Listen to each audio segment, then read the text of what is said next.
So how about this AI question? What role does AI and increasing uncertainty play in making this work more urgent? Yep. In that context of interpretation, decision making, sense making, meaning making, the relational stuff. We can get all kinds of great content and great words and all the generative stuff that we can get from AI, but I think there is still so far a human differentiator, and a big part of that is the conversational side.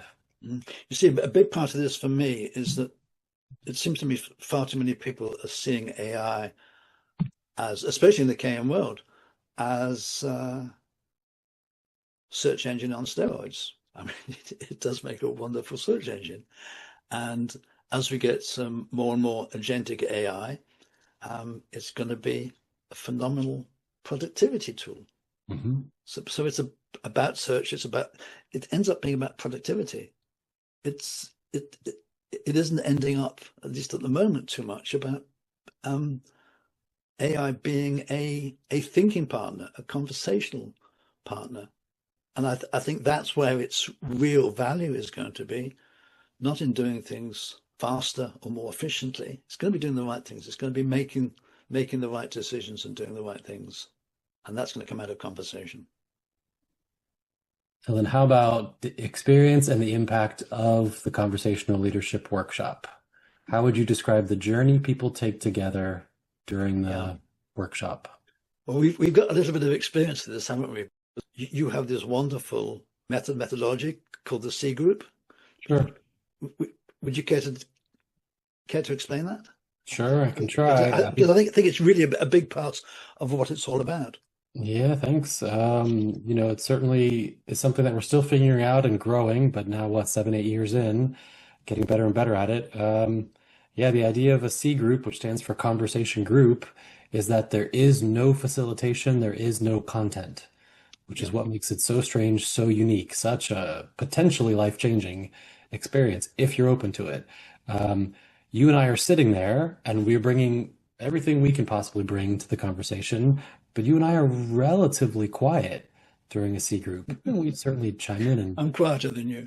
You do our part, sure. But it's really about the group going through the 3 questions. What is the conversation that this group needs to have right now? In what way do they need to have that conversation? And what impact on the community is this conversation having right now? And what's surprising is just how tough that is for people. It is really tough. Because we're so good at superficial. Can we say that? Yes, we're so good at weather, sports, traffic, those kinds of things. It's much more difficult to get underneath what's actually going on here. What do I really care about? And even when you're sitting in this small group and you potentially never had this opportunity to really get into, frankly, real conversation, it can be quite a challenge to figure out, well, here's what I actually need to talk about, but does anybody else care about this? And I don't want to give you all the context. So how could we can't even get into this conversation. This is not the right group. Where I think one of those famous quotes that's out there is something like, that which is most personal is most universal.